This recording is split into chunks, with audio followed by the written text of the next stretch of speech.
Hello everyone and welcome to pitschool.io, where we return with the Porsche Cup sponsored by SimQuips at a very, very wet Suzuka. This is going to be an interesting race in cars that, need I remind you, do not have traction control, as we see, I believe that is Sam McCarthy going for a little spin in the background. The drivers head on to their first, I was going to say flying laps of the session, but yeah, perhaps we'll get there eventually, but a bit more tentative to start with at least, but gives us time to, oh geez, conditions out there do look very tricky for our drivers, but it does mean more entertainment for us, so yeah, we shan't complain. That does give us a little bit of an opportunity to take a look at the standings for our championship, as we have got Reese Tattersall leading the way, who unfortunately cannot race tonight, so does give the likes of Chris Wright a chance to catch up in the standings. We'll also be missing Ryan Ware, our third place driver, so yeah, should be a good opportunity here for Chris Wright and Sam McCarthy. And going down the rest of the order, we have got Christian Figgy in P5, Bernhard Bendel in P6, Ash Fahey P7, Steve Goosens P8, Johan Leffel P9, and is a relatively new driver to pitschool.io. So yeah, if you're thinking of joining us, we accept both new and veteran drivers into the Porsche Cup. All you need to be able to do is keep these cars pointing in the right direction. And really, to be fair, even that is optional. In P10, we've got Oliver White. In P11, we have Oliver Seitz. In P12, Frank de Moore, led by Harold Ketchelmeyer, Simon Eckland, and Alessandro Giovanni.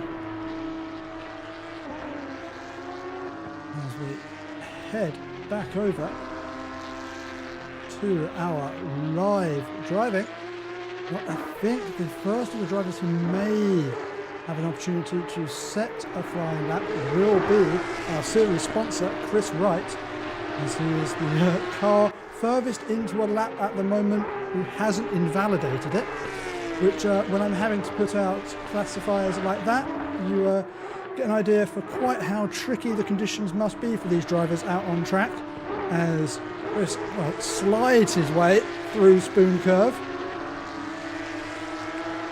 This is going to be an absolute ballet of motorsports over the next 45 minutes or so. As we get down to 130R, one of the fastest corners in motorsport, and this is going to be interesting to see how these cars handle this in these conditions.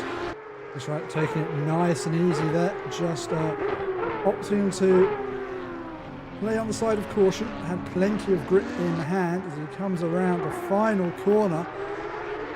Has kept it within track limits, I believe, so this should be the first of our valid flying laps of the session. Chris Wright comes to cross the line, and it will be a 2:27.275 first of our laps of the session, as Florent de Moore rounds the final corner to give us what will be our second lap.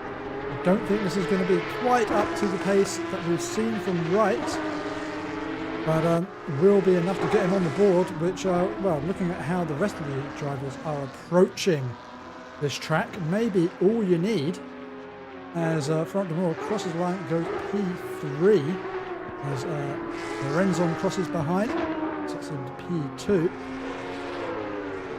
We've got a gaggle of drivers now coming across to complete their flying lap, although I believe only Leffe was on a valid lap, crosses the line to take provisional pole, a 2:23.722. Newcomer to the series, and relative newcomer to pitschool.io, Andy Hudson comes to cross the line with a, I don't know who that is, the number 110 car of Sienski, who's currently facing backwards. But Hudson does enough to himself P3 for now, and we're seeing quite a spread in the times. Yep, ranging from a 223 for Leffe all the way down to a 242.7 for Damore. So I think it's really just at the moment a matter of these cars getting it around in one piece. And that's alone going fast. Just get used to the conditions, find where there is the grip, and try and find some pace later in the session once you know what the car can and cannot do.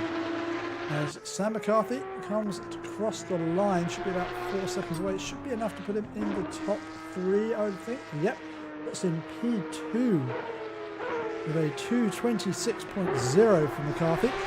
Still with just under 7 minutes remaining of the session. Plenty of time to get some more laps in.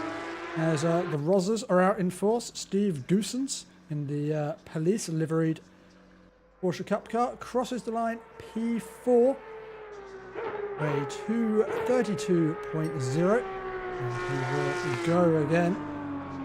As drivers just finding their feet now, it seems, getting the machinery under control underneath them. It's actually Alvaro Cabrera going across the line in the no practice gang liveried Porsche Cup car.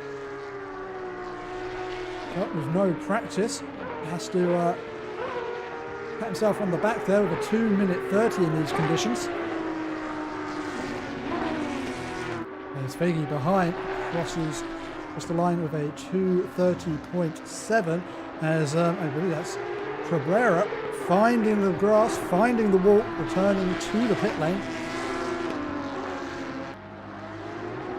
As Joe Wilson comes to cross the line, will be able to slot himself into the top 5. Goes P4 for now, 2:27.9.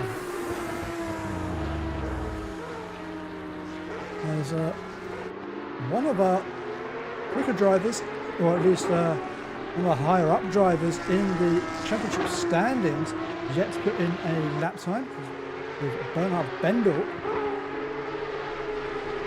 He's going to want to try and find himself a little bit of pace and a little bit of control, I think, as he's currently on an outlap at the moment, so this won't be a valid lap time. But with this quite well populated grid for tonight's race, won't want to find himself starting too far back, as I suspect anyone lower placed than about 10th could be in for a little bit of a struggle at the race start in these conditions. Jump around to see who is looking to improve. Christian Faggy, who's currently on a 2:30.9, currently on an improving lap and finding the grip, finding where there's traction to be had. With physics as they are in ACC, you don't have to see drivers going off of the usual racing line as you might do in real world motorsport. You don't have that sort of water on top of rubber giving the ice-like conditions, so they can use the normal racing lines in the wet. As this should be quite the improvement for Faggy as he comes around the final corner. One more traction zone to go. And we come across the line. This could be enough to take P2. Looking at the times at the moment, as he comes across the line right now, not quite. 2:25.377. Just a couple of tenths off of Chris Wright. As another driver on for a big improvement with this lap. The Marco Lorenzo, who's finding their feet under them. Has set themselves a decent banker and is now absolutely flying. They're in absolute chunks off of their previous best. If they can just keep it within the track limits, going wide there in the final corner. Yep, as he comes down to cross the start-finish line, finish this lap. Should be enough to put him into the top 10. Oh, exactly 10th for Lorenzo. A good lap, and he will go again with just under 3 minutes remaining of the session. Suzuka rounding the final corner in a slightly battered and bruised car. But opting to stay out on track, which is probably the smartest idea in these conditions. The absolute performance of the car isn't probably going to be the limiting factor. More driverless feel, as we see Suzuka going with a 225, put himself into P4, and I think, proving exactly what I was saying there, that a little bit of damage on your car is probably not going to hurt you as much as you get from the extra lap or the extra track time. But well, we'll see whether Suzuka decides to stay out after that one. It looked like quite a heavy hit into the wall. There's two of our championship contenders still sitting without lap times. We previously mentioned Bernhard Bendel still without a lap time, and wow, with an absolute drift around Spoon Curve. Hats off Bernhard Bendel, because we're going to get that one from another angle. That was absolutely beautiful, beautifully held. I was so sure that was going off into the grass. It wasn't quick, but it looked fantastic. And just the final chicane to navigate now for Bendel. We've got yellow flags out. Shouldn't be an impact for Bendel as he rounds the final corner. And this should be enough to put him on the board, and actually quite a fast lap from Bendel. This could be enough to challenge the top three. In the end, only good enough for P6, but that is a good time to have on the board. Means we can start to build upon that. As another one of our championship contending drivers, Balazs Fahir, also without a lap time to his name. He's on a valid lap at the moment, but with traffic ahead, wants to not get caught out. And well, luckily for him, car ahead just moving out the way, so he will hopefully get a chance to complete this lap. As he slides his way through the final corner, the rear kicking outwards. That crosses the line, and it's P2, so leaving it to the dying minutes. We will have time for one more lap, but that was nearly his final lap of the session, where he puts it on the front row. As well, performing under pressure is Balazs Fahir.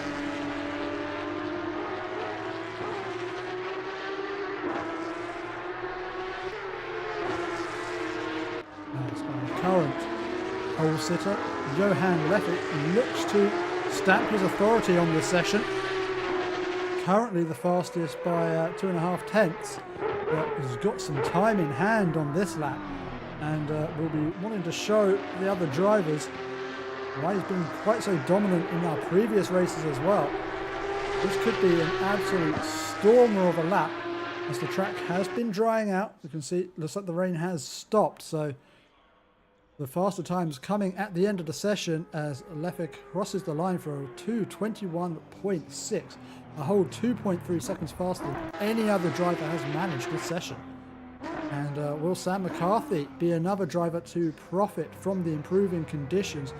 He crosses the line to go P2 with 2:22.6. And the times are tumbling. Now is the time to be out on track. Those who returned to garage and didn't carry enough fuel will be ruining that decision. As everyone who's completing their lap now seems to be jumping way up the order. And Simon Eklund, again another driver with heavy damage to the front of the car, just opting to stay out. As you see a car behind jump the final chicane, so that certainly won't be a valid lap.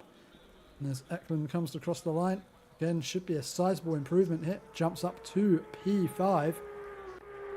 And if we have just one more driver who has the opportunity to complete a valid flying lap, that is Andy Hudson. Brand new driver to this Porsche Cup Series. The final corner, so navigating a whole load of wheel spin coming out the final corner. And as he comes down to cross the line, this should be potentially good enough for top 10, as he's finding time all the way down the straight with much better traction than before. And P6 for Hudson. We go for a short break. We'll be back very, very shortly for tonight's race.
As we return to a very wet grid here at Suzuka, we just have time to take you through the starting order for tonight's race.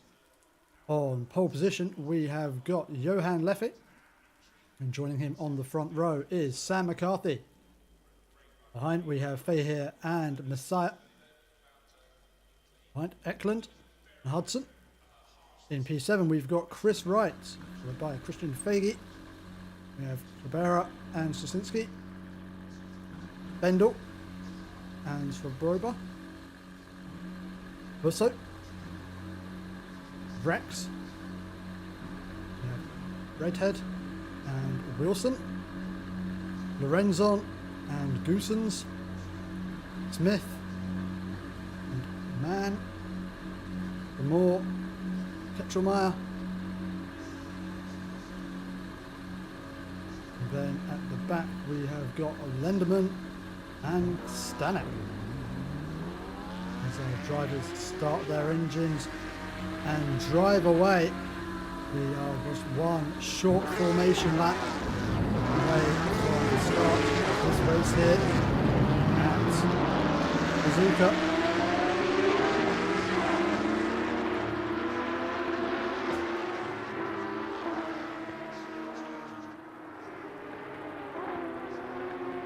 As Leffy drives the pack around.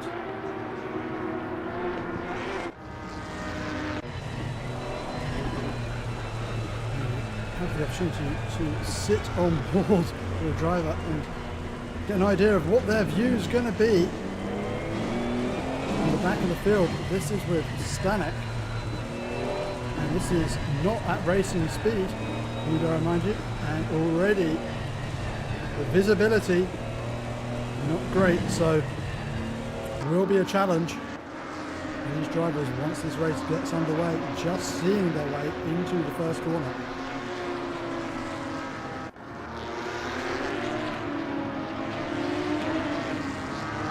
And so for a reminder of our championship standings and how things are affected here, we have got our second place driver Chris Wright currently starting in P6, but in P2 in this race is the number 4 driver Sam McCarthy. So McCarthy with a good opportunity here to, well, if not take the overall series lead, at least catch up to Ryan Ware and Chris Wright.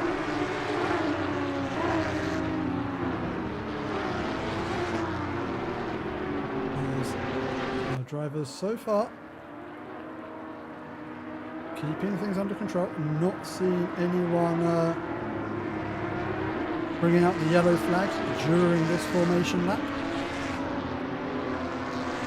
As the sun is already starting to set behind the clouds here in Japan, and with this amount of rain and clouds, visibility is going to be a challenge here during this race.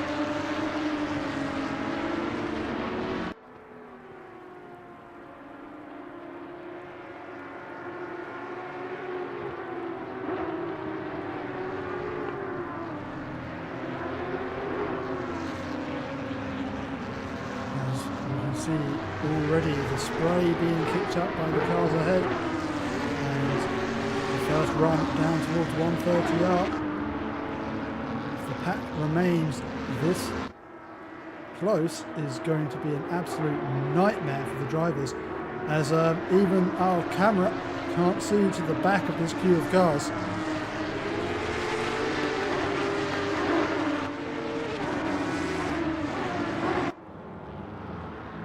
So as our drivers line up 2 by 2, we are very nearly ready to get underway here. This Porsche Cup race here at Suzuka. Reminder to everyone, this will be a 30-minute race with no pit stops, so just a straightforward sprint from lights to flag.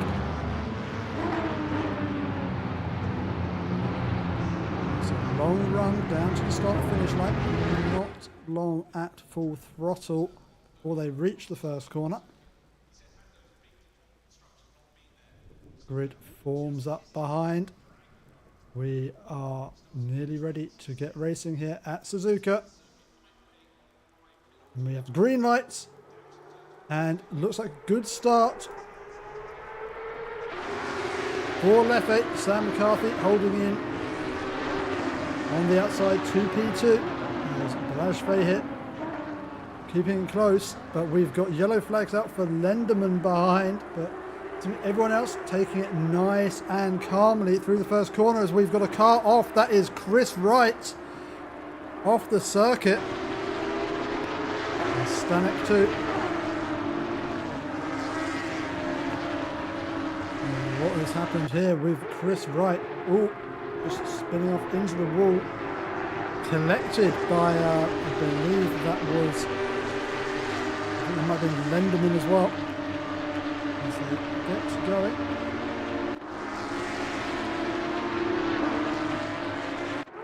At the front of the field, it is Leffe leading McCarthy and Fahit. As turn off the timing tower for a little bit longer while it works itself out.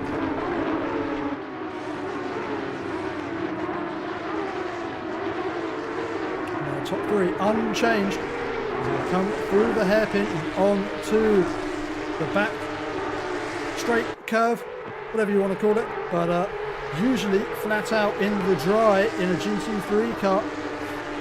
And seeming these drivers brave enough to keep it pinned through the back section.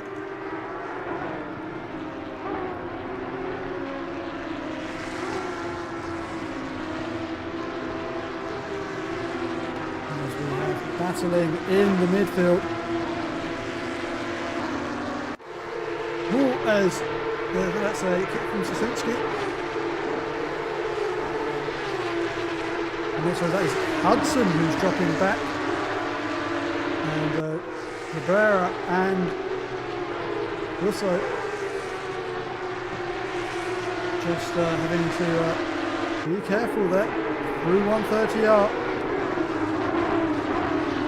Redhead also dropping back. These drivers just having to find their way, feel their way around with the conditions, which will be slightly different to what they were experiencing during qualifying. These drivers who had built up that confidence all throughout that qualifying session, it's all meaningless now, as this race appears to be much wetter than what we had at the end of the qualifying session, and these drivers just not handling the conditions so well. As Messiah needs to be careful not to rejoin and impede other drivers. Seems to be back on the track safely. Has got Joe Wilson and Stasinski for company, but now there's a long old train forming as Cabrera takes to the grass, bumping all over the grass.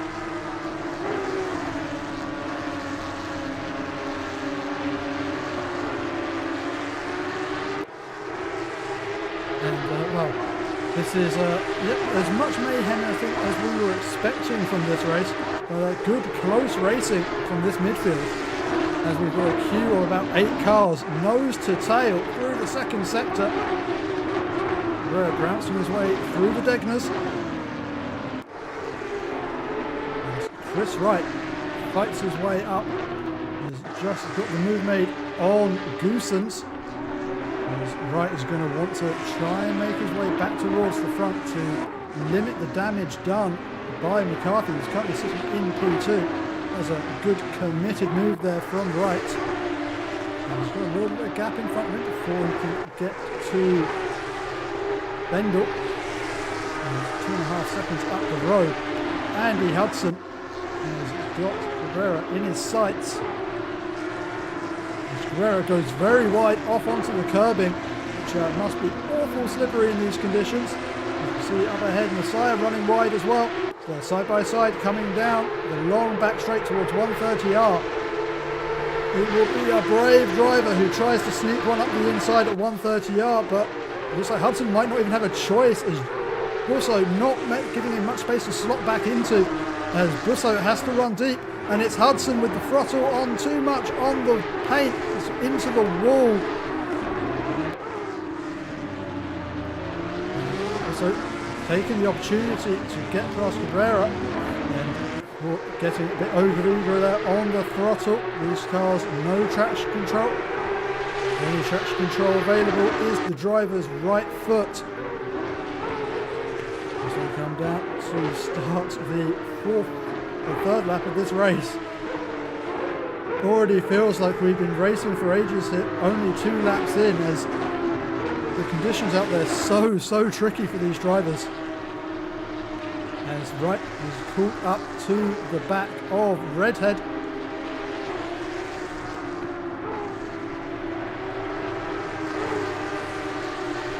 He's going to want to try and make his way through as quick as possible. Short sprint race format.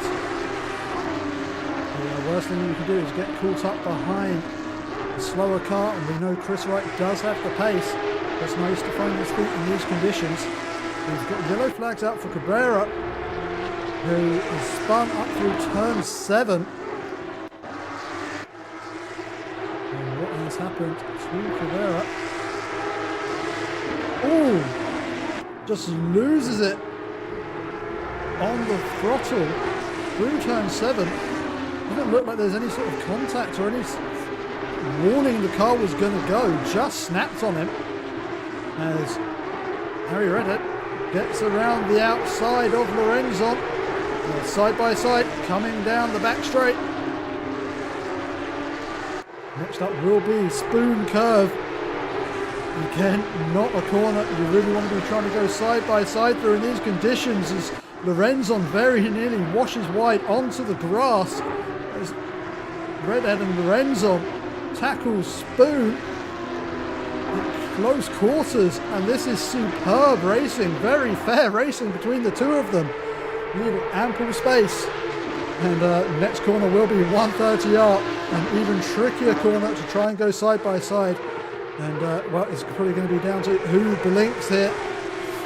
As neither driver seems to want to do so, but it's Lorenzon who runs wide, and this could open the door to Chris Wright. He moves to the outside. He's going to try and switch back to the inside. He doesn't, just slots in behind. These drivers will head through the chicane at the end of the lap in single file, as that is Busso around at the final chicane. What has happened here? We come through 130R. Nice and tidy for Busso. Into the chicane as they're oh no! Just a little bit of a snap under braking out onto the grass and loses all grip.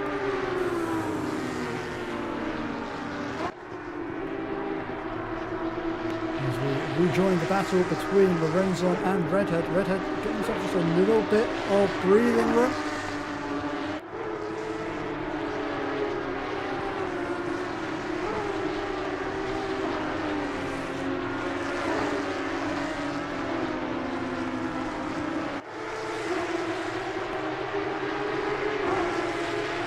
Now got more yellow flags out for Svoboda, who collects the car and carries on, losing only a couple of positions, drops down to P6 behind Christian Fegi. Now looks to challenge. Eklund ahead.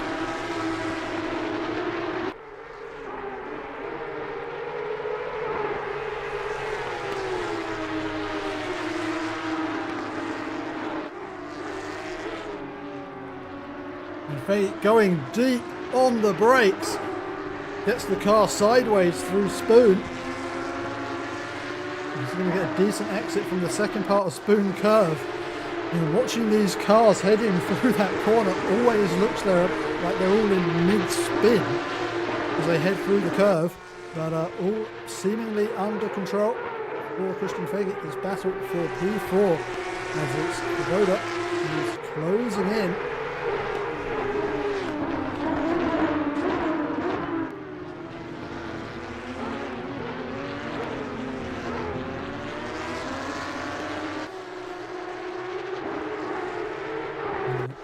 After his earlier incident, Busso looking to move forward.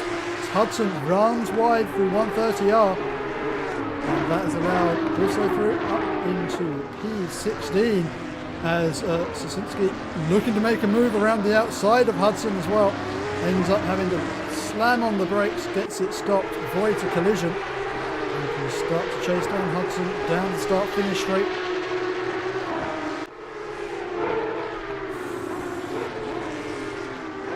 See, it's not necessarily a race of who can stick the best to the racing line, more just who can carry the speed through the corners, as Suzuka tries to carry too much speed through the corners. And we've got yellow flags for Goosen. We've got just cars disappearing off the first corner, left, right and centre.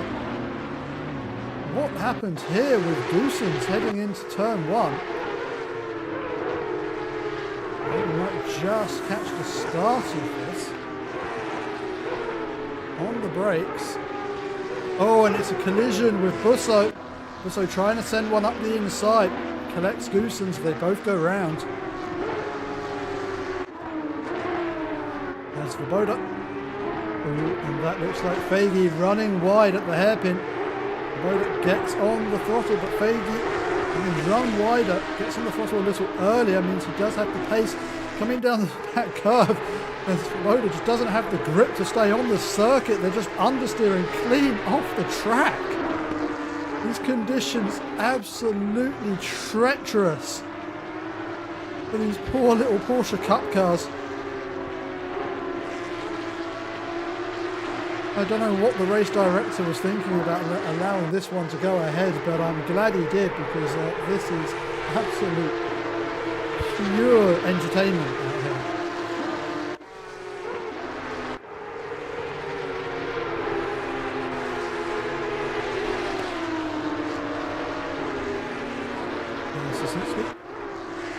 Catching onto the back of them.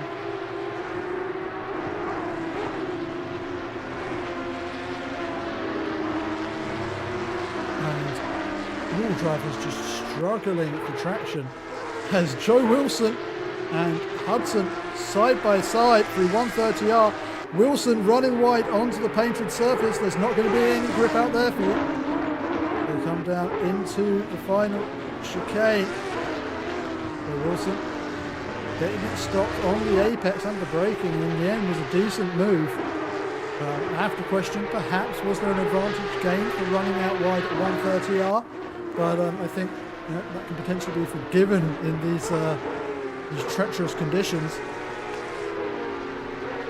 As we've got yellow flags for Svoboda, finds themselves in the wall. What's happened through the first two corners? Looks okay through the first corner. Is it just a little bit of curb? Or just a little bit over eager on the throttle coming out of the second corner and into the wall? That sees them dropping back down into P15. It's becoming a real battle of attrition out there. Drivers losing and gaining positions more on just a slight lapse of concentration in the spin, more than any real overtaking opportunities. There's Christian Fagin recovering from an earlier incident, still finds himself in P5, with just all of the incidents seen ahead of him. As we can see 2 yellow flags out on our track map. Make that 3. There's Feli catching up to Eklund. He's finding grip out there where others are struggling. And yeah, this really one of those races where driver feel, driver experience, getting that understanding of where the car wants to go, and how the grip, whether the front or the rear tyre has got the grip, and how you want to control the car. Drivers who have that feeling, that instinctive driving talent, they're going to be the ones who benefit here. Feeling the conditions lap by lap as the sun slowly disappears here at Suzuka. And Busso GT makes their way past the Moore.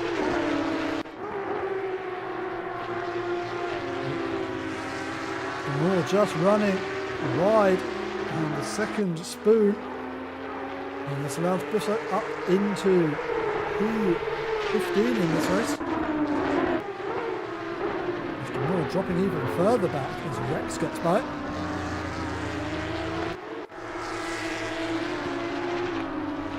As Feli continues to chase Eklund, that gap down to now 0.5 seconds. And 8 tenths in just a single sector shows the pace that this driver has at this moment in time.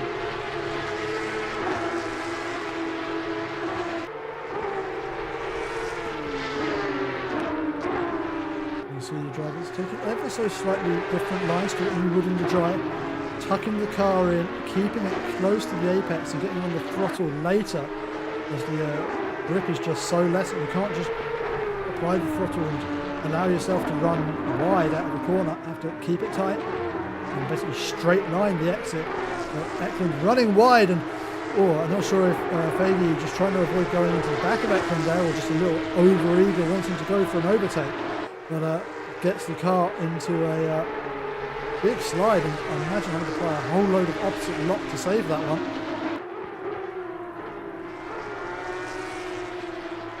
And I think if we were to go on board now with Christian Feli, you can just see the challenging conditions once you get close up behind another driver.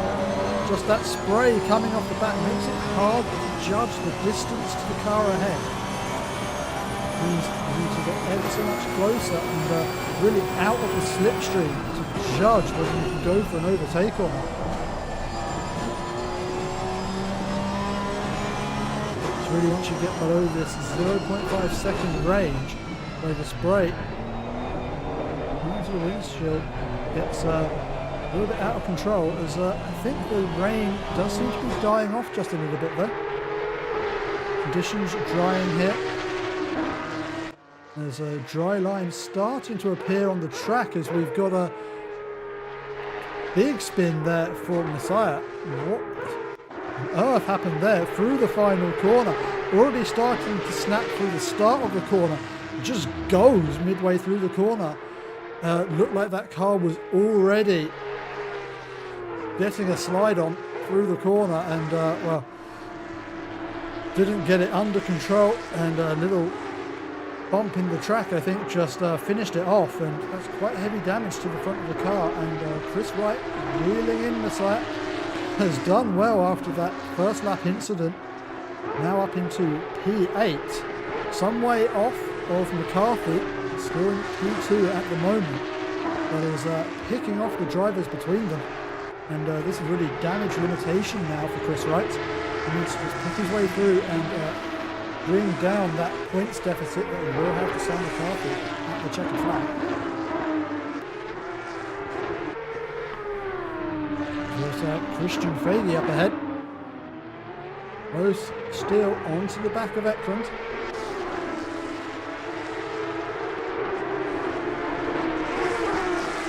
And these drivers now all seeming to have some more of a feel for the conditions than they had at the start of the race.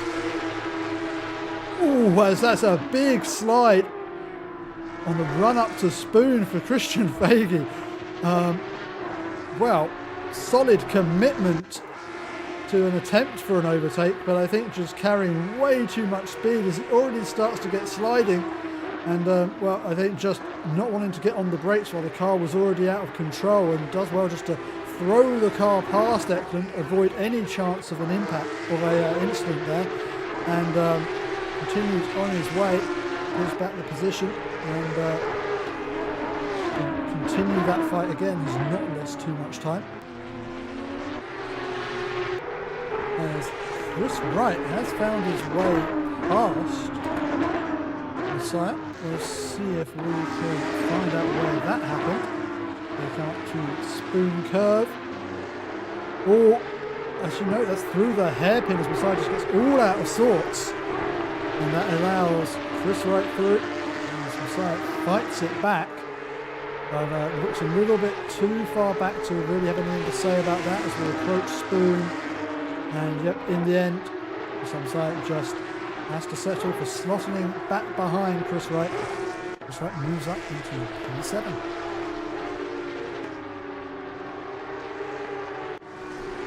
As after his earlier incident with Busso, Steve Goosens trying to climb his way back up the order. Is now down in P16 on the back of Florent Lamore.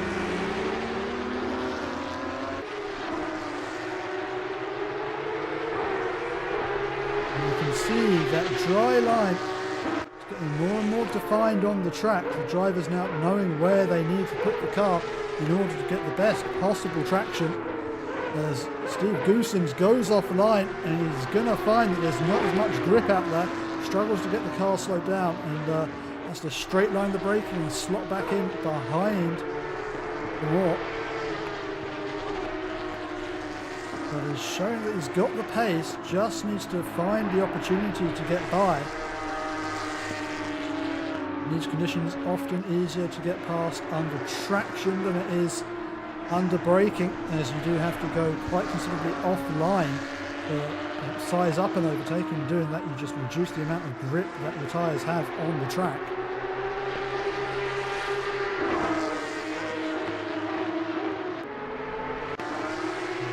Chris Wright has caught up to another car. The car ahead is Bernhard Bendel.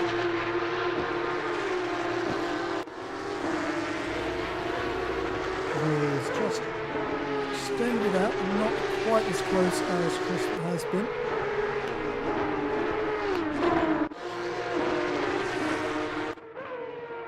There's Joe Wilson. In battle with Harry Redhead. They come through 130 out. Joe Wilson struggling to keep it on track. He bumps over the apex curb. Final chicane. And he comes down to start his 10th lap of this race in the slipstream of Redhead.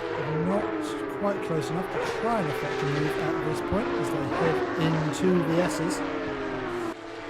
Though, getting closer there, as it does seem Joe Wilson just a bit more confidence into the first couple of corners as they come through the S's. It does seem like Joe Wilson is a bit more confident with the grip that he has under the car, is able to get on the throttle and carry more speed through these tight twisty bends. But just running slightly offline there is going to be picking up more water on those tyres, reducing the grip he has available. And that's what I was saying, is you just need to try and stay on this dry line, especially through these sweeping sections. As you go offline, pick up a little more water on the tyres, reduce that amount of grip available. Makes it harder to carry the speed through. This could be an opportunity under braking into the hairpin. Joe Wilson thinks better of it. Not a good place to go for a lunge in these conditions. The driver ahead decides to turn in. You haven't really got much of an opportunity to back out once you commit. But Joe Wilson right up behind Harry Redhead now.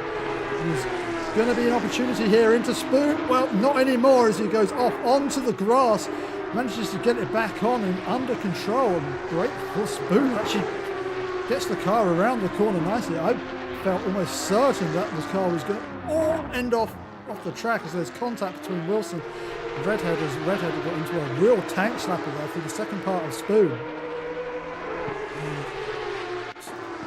Another angle as Redhead goes out onto the painted section on the outside of the corner, tries to bury the throttle to stay ahead of Wilson, and well, that just sent the car spinning across the path of Wilson, and perhaps would have been more sensible just to give up the position there for Redhead, but doesn't lose too much out of it. Only down into P11, just one place to Wilson. And there's Goosens, struggling for traction through Spoon Curve, is getting close again to the back of Florent de Moor.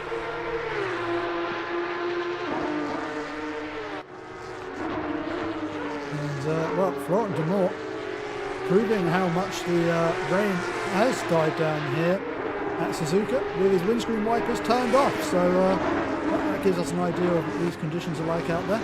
There's Steve Goosens with those wipers firmly on as he's in the spray off the car ahead. I mean, I say it's referencing the conditions, it might just be that de Moor is a degenerate who drives in bonnet cam. But, you know, let's not cast aspersions. As Goosens especially close to the back of de Moor now, carrying the speed through the first two corners.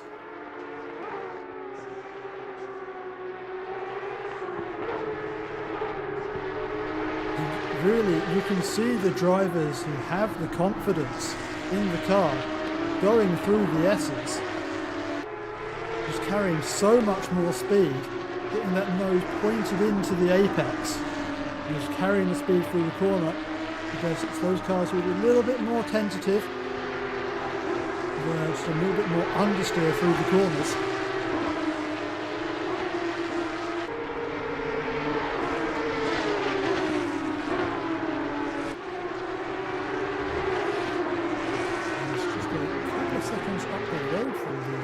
Also a battle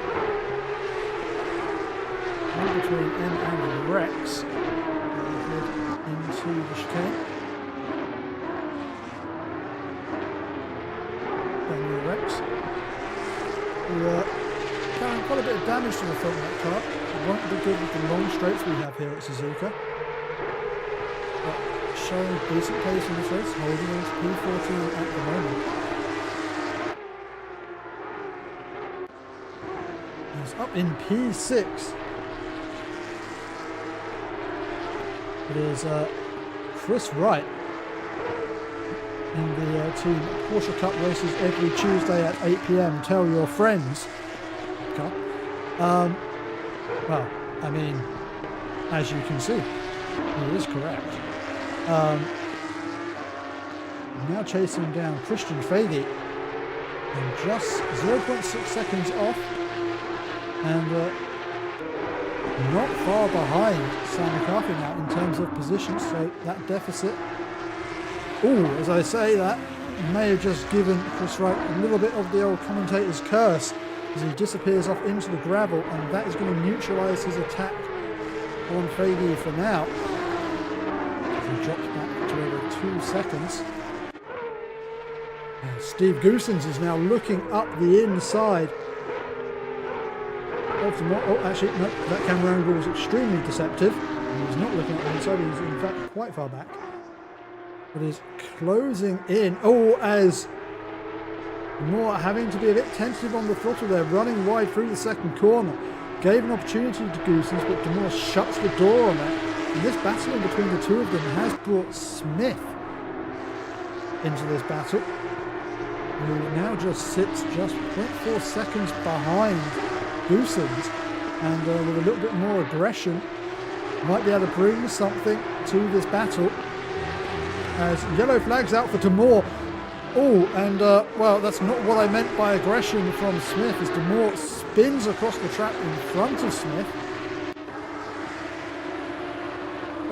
Just the rear snaps away from him and trying to get back on track.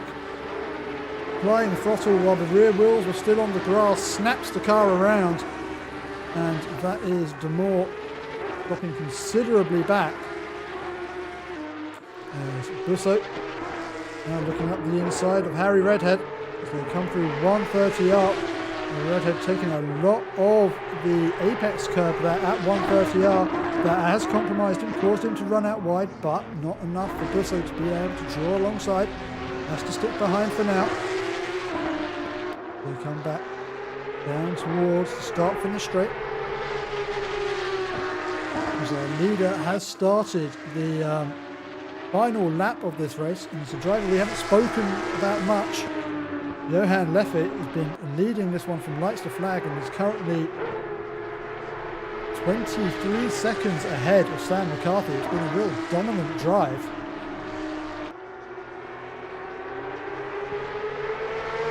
As Bernhard Bendel looks to find a way past Messiah.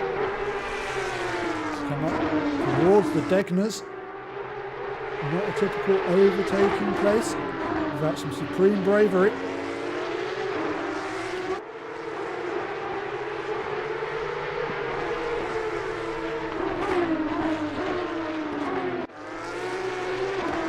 As our race leader comes around the final corner to take the checkered flag here at Suzuka and take a well-deserved win. It was an absolutely dominant display. To say, some 24 seconds ahead of our second place driver Sam McCarthy. Congratulations to Johan Leffe. And to bring it home in P2 will be Sam McCarthy, who will do wonders for his championship position tonight. Bring it home in P2. He comes to cross the line and take second place in this race. And P3 will be Balazs here. We had a little bit of a battle at the start of this race, but in the end ended up quite a quiet one. And he will finish P3, some 13 seconds adrift of Sam McCarthy. And P4 is Simon Eklund, then Christian Fagey, and Chris Wright, some way off now in P6, followed by Ray Messiah and Bernhard Bendel as we have a post-finish line pile-up. P9 is Marco Lorenzon, and finishing the top 10 is Joe Wilson, who, well, let's just move away from that before we incriminate too many drivers. As Busso GT crosses the line, P11, followed closely by Harry Redhead. There's Alex M. That's coming around the final chicane now to P13 in tonight's race.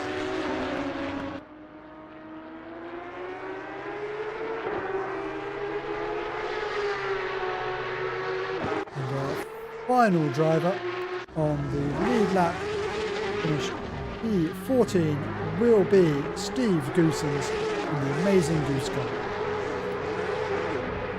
And, well, I mean, that sums up the carnage that we had for this race, or at least at the very start of it. In the end, the drivers gave us some fantastic racing as well. But congratulations to all of our drivers, and commiserations to some of those absolute muppets who managed to get themselves disqualified after the checkered flag. And I believe actually that will, I mean, or actually I think they may have just had the disqualifications taken away by an admin, because that would be a very embarrassing way to end their race. But thank you very much for watching, everyone. We will not have a stream for you next week when the Porsche Cup will be going to, and again, I really should look at this before I start these sentences. We're going to Zolder, which I am disappointed that I will be missing. But we will return with a stream when, in 2 weeks' time, the Porsche Cup heads to Donington. So, until that time, have a very lovely rest of your week, and see you on track next time. Good night.